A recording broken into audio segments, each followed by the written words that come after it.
diria que, trazendo isso, né, para a dimensão dos relacionamentos como um todo, eu diria que esse é a maior qualidade que você pode levar para uma relação, até uma relação amorosa. Quer dizer, Sem dúvida. você poder lidar com conflitos, de novo, jogar na mesma quadra, isso faz com que você obtenha sucesso numa relação interpessoal.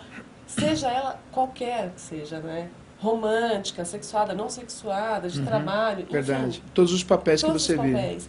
Até, né, numa relação que seria verticalizada, como pais e filhos, e que hoje não é tão verticalizada, acho que ainda existe um pouco de hierarquia no aprendizado, quando a criança é pequena. Não, no crescimento isso vai, né?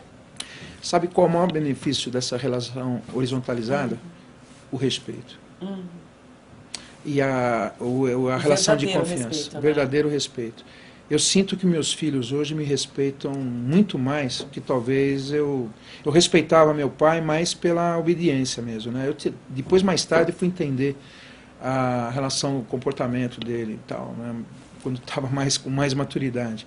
Mas na época, as pessoas, quando elas tratam você na situação de dependência, você se encolhe, você se retrai. Eu pelo menos, me retraía, né? E muitas vezes eu omitia informações, omitia situações. Às vezes eu estava na casa de um amigo que ele não gostava, por exemplo, e eu tinha que falar que eu estava na casa de alguém. Isso não vira um vício de comportamento? Vira, porque... Como aquilo que você né? disse, aprender, que algumas coisas a gente tem que aprender, né? Tem que aprender a mudar e tomar muito cuidado, porque é como se fosse uma memória de comportamento. A gente tende a voltar ao comportamento aprendido lá atrás, muitas vezes repetido. Então, pessoas, por exemplo, que você vê omitindo muitas coisas, muitas vezes sem necessidade, né? Eu brinco com um amigo meu, eu falo assim, qualquer coisa que você perguntar para ele vai mentir. Então eu vou falar assim, essa blusa é preta? Não é preta. É uma mania, né? Como uma mania mesmo. Virou, né? A omissão e a mentira ficou algo assim extremamente natural, dependendo do sistema de valores e de como você foi conduzindo a sua vida ao longo do processo, né? Nessas relações hierárquicas ou não. Isso, quando a relação é aberta, se torna tudo mais transparente. As pessoas não têm mais razão de omitir, muitas vezes, né? Porque acaba aquela questão do medo, da insegurança, e fica mais fácil das pessoas poderem colocar seus problemas, suas frustrações, as suas necessidades, os seus interesses, porque sabe que o outro lado tem uma grande habilidade na arte de negociar, né? Que é saber escutar, perguntar, entender, processar, trabalhar isso com naturalidade, equilíbrio, né? E não se desequilibrar facilmente nas situações tensas. Que isso, né? A inteligência de saber lidar com o conflito, de saber lidar com a frustração, eu acho isso importantíssimo, por isso eu repito, né?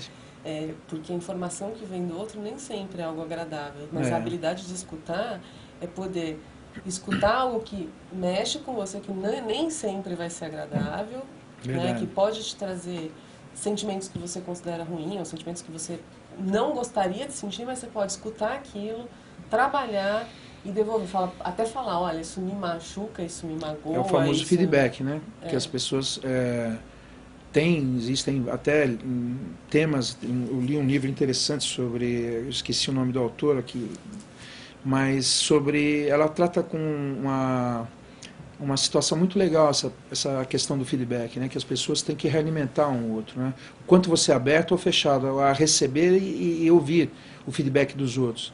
E tem lembrando Paulo Gaudêncio de novo, ele diz uma coisa muito interessante, né? Ele fala, o feedback positivo faz um bem danado para o ego. Como é bom falar que você está bonita, que você está assim cheirosa, que você tem um sorriso agradável, enfim, né? Coisas positivas que alimentam o teu ego, né? Agora, isso ajuda muito. Agora, ele diz que o verdadeiro feedback que faz as pessoas crescerem realmente são os negativos. Sem dúvida alguma.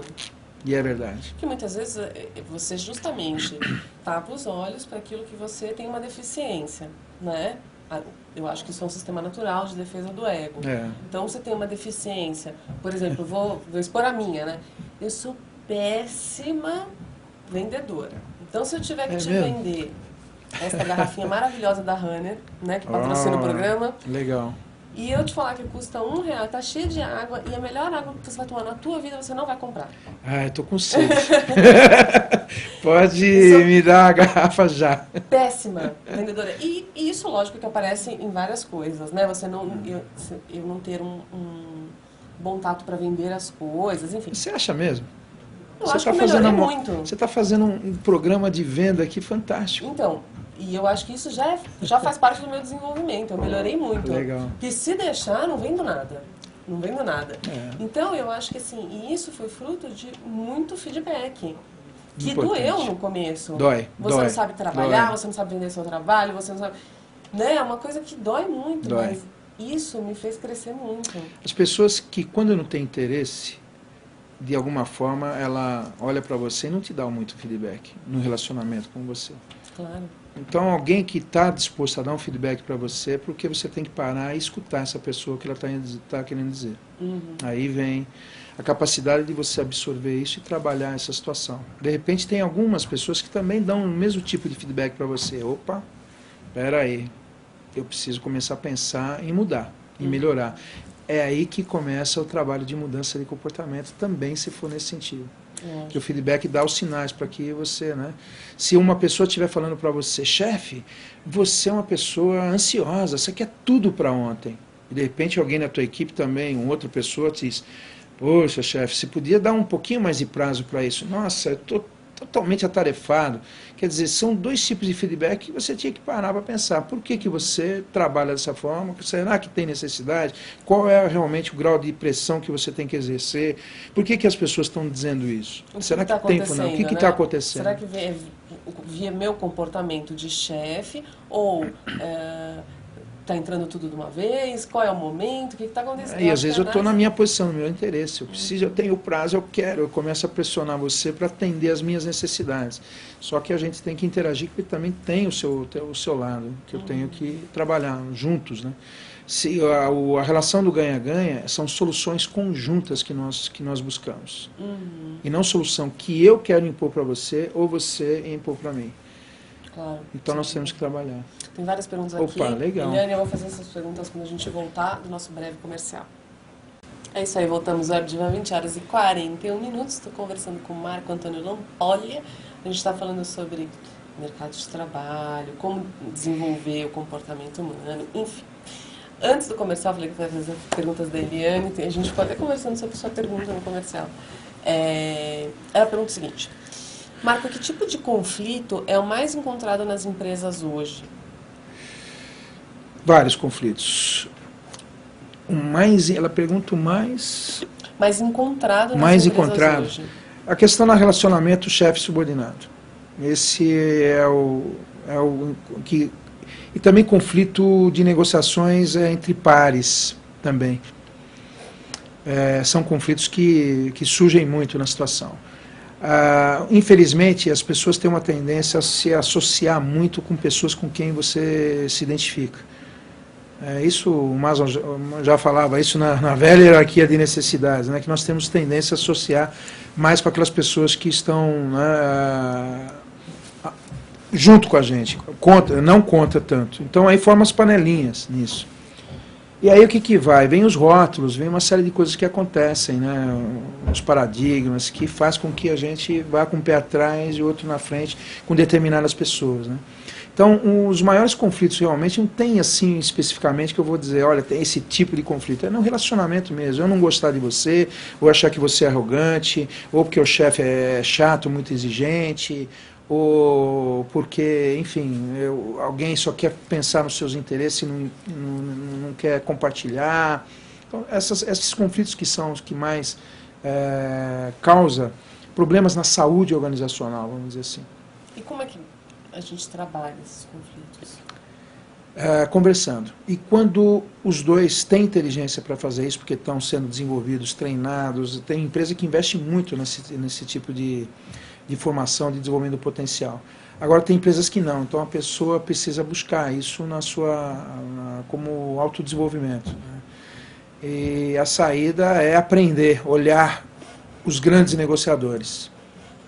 Eu aprendi muito assim, olhar as pessoas que são mais inteligentes, que eu achava assim, que admirava, que eu admiro, que eu olho. E por que essa pessoa se comporta assim? Olha como ele é calmo. Eu naturalmente sou ansioso, eu sou uma pessoa extremamente... Eu falava, mas o que ele faz para lidar com a ansiedade?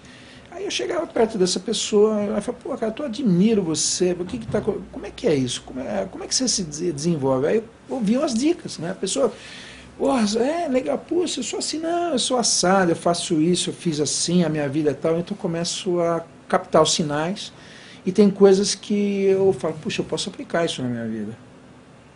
Eu posso usar. Então, uma pessoa me ensinou a respirar uma vez. E que a ansiedade tem muito, né?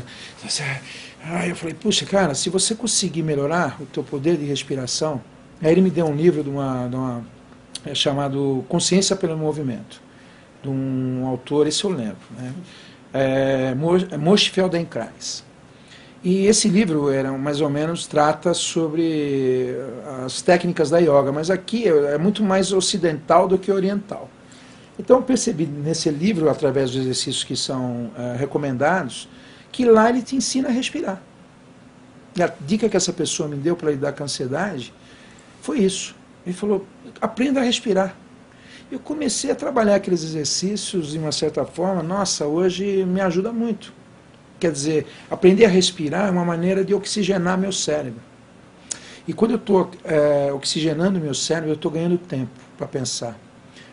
Por exemplo, numa reação que você tivesse, vamos supor que você tivesse me provocado, e já que o meu cérebro é uma máquina de reagir, eu poderia reagir na mesma moeda, emocionalmente falando.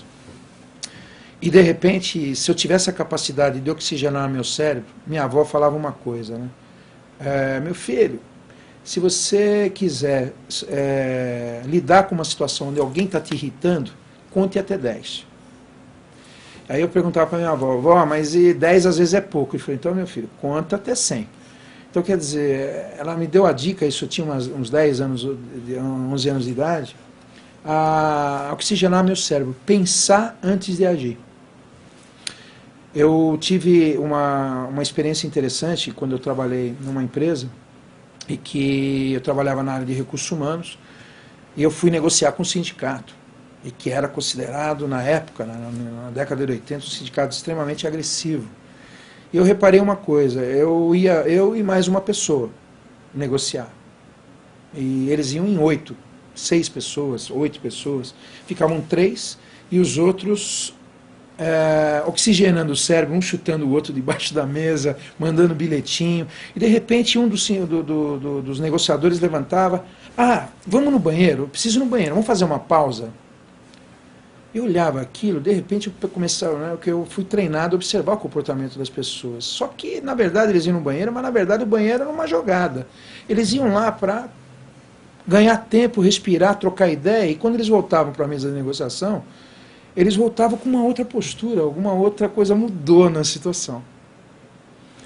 E isso para mim é o respirar, a técnica do contar até 10, que a minha avó, fazer uma pausa, refletir, não reagir sobre ameaça ou sobre uma situação.